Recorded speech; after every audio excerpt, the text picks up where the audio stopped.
So the Chicago Bears overlooked talent. He's forcing his way into the spotlight, and I'm going to bring up a name that you haven't heard in a really long time. That name is Noah Sewell. And as you know, the Bears created a pretty big hole in their defense when they decided not to keep strong side linebacker Jack Sanborn. Now he's in Dallas, I believe, with Coach Flus. He's taken over the defensive coordinator duties. So to address this, the Bears just invested a fourth rounder in Ruben Hippolyte. This was during this last draft. So he's going to be another candidate for this number 3 linebacker on this team. But Johnson just recently singled out Sewell as a linebacker who had shown a lot of good things early in the offseason program, and also Adam Hogue. He had something to say about the recent developments as far as how Noah Sewell has looked during this training camp, and it's a really positive report. Keep watching this video. I'm going to get to that. But we're looking at a player who really hasn't shown us much at all. Ben Johnson is saying he's showing a lot of good things, but he has not shown us much. You're looking at a guy who's played fewer than 35 defensive snaps over his first 2 seasons, and he's had more opportunity to build chemistry in the room with starters Tremaine Edwards and TJ Edwards than anyone else on the roster. So maybe that has a little bit going for him. So here's the thing, though. This was posted just recently from the Chicago Bears team, and this is just kind of a reminder here, and I'm going to quote this.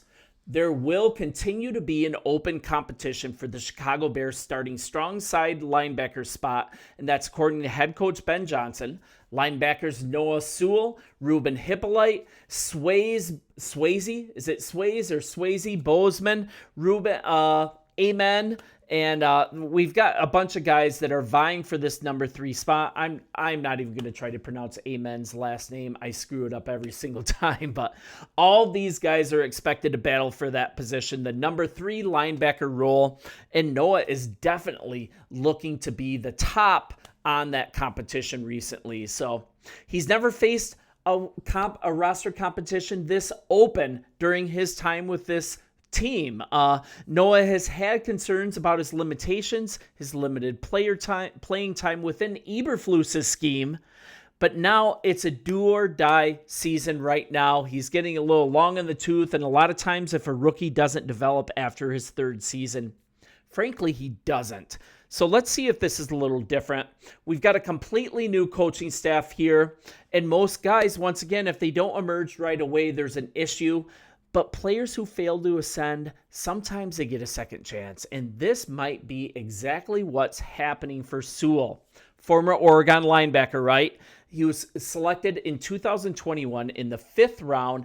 And at the time, he displayed some skills that made him a really tough player. A player that was welcomed onto this roster. And he's just really a player that plays downhill. He's an attacking player. And he really fits a 3-4 extremely well. But what happened? He was a prize recruit for the Ducks. He was a 3-year starter, and his first year was during the COVID season. Only played 369 snaps, but then he came back and he played 879 snaps the following season. Missed parts of a few games with injury, played 601 snaps the following season. So basically, you're looking at a player that finished with 31 starts over 3 seasons. And also, he has some versatility here, and I think this is untapped. He's got 1,849 snaps. 822 of them have been in coverage, 794 as a run defender, and 233 as a pass rusher. I'm going to give you a little visual here. He's really getting a new opportunity in this NFL camp for the Bears, and it's an opportunity that I don't think this linebacker position has ever been more wide open at number 3. And Adam Hogue, he reports directly that this is changing under new defensive coordinator Dennis Allen. He's more suited to be a downhill player in a 3-4 scheme, and this Dennis Allen scheme is a little more of a hybrid compared to Coach Flus's. This is directly from Adam. I think this last couple of weeks is probably the best we've ever seen him look and play, instinctually, speed-wise, all of those things in a Bears uniform since they drafted him. He's starting to show a lot of these traits. And Sewell might be an absolutely great fit for this Dennis Allen scheme, because what Dennis Allen prizes is what Noah Sewell was labeled as excelling at coming out of college. And his greatest strength in college was, once again, attacking the line of scrimmage. We're a dog family, sorry. Both as a run defender, and also he's great at blitzing the quarterback, and I'm talking about his college film. And he's also been placed under one of the most aggressive play callers in this entire league. And I think Dennis Allen might actually gravitate towards what Noah Sewell does well, and have yet another situation that the Bears have players languishing on this roster.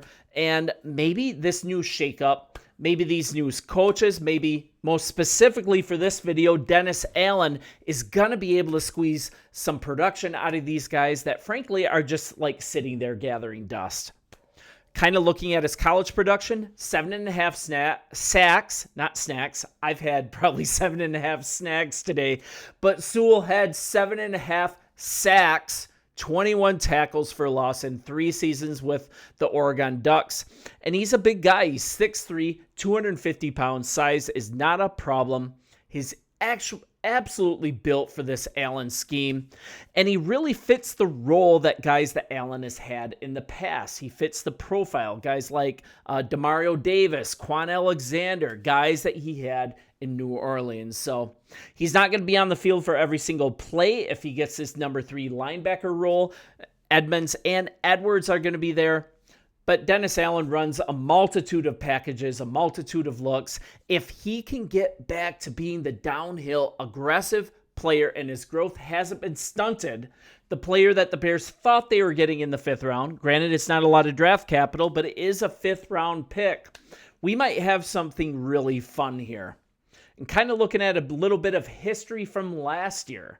Noah Sewell, he played in the preseason finale against the Kansas City Chiefs, and then he was coming off just being unable to participate in most of training camp because of an injury.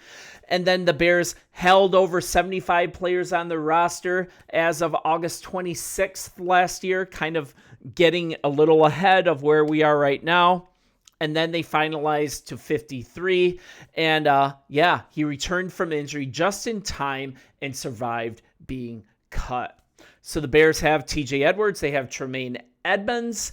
And Noah Sewell has played consistently on special teams during his rookie year and beyond, but he's only played 3% of the Bears' defensive snaps since he's been on the team. And then he had a knee injury that sidelined him for part of the 2023 season. He only appeared in 13 games that year. And then Poles responded like he may have seen something from him because he didn't draft the linebacker last year. He ended up signing a guy like undrafted free agent Carl Jones to compete. And additionally, you remember hearing about Micah Baskerville last year. Just kind of a hodgepodge of names. The linebacker room wasn't fully fixed, but we also had, our boy that we just deleted from the roster and sent to Dallas. So we're kind of looking at his brother is the starting offensive tackle for the Detroit Lions, and that really paved the way to Oregon for his brother Noah. The brothers did plan to play together at Oregon in 2020. Pene's junior year, Noah's freshman year, but his older brother eventually opted out of the shortened season due to the COVID-19 pandemic. I don't know if it's a pandemic, but during that COVID season. So you're kind of looking at some other guys that came into the league with him, guys that he's played with that are on NFL rosters. Troy Franklin is now on the Denver Broncos. Running back Bucky Irving is on the Tampa Bay Bucks. And it's kind of going to be interesting here to see if not only he makes the 53-man roster, but I think his profile puts him in a position to succeed in this new scheme. I can't love the aggressiveness of this new Dennis Allen scheme enough, and I hope it really comes to fruition. I just wanted to make you aware of this, and during this time in the offseason, we've got some time to kind of settle in on some guys that are a little lower on the roster totem pole, and Noah Sewell is definitely one of those guys. So bear down. Appreciate you always being here. We've got preseason action just about to happen in a few days, and I can't wait. I know you're looking forward to it. Bear down, and we'll talk soon. See ya.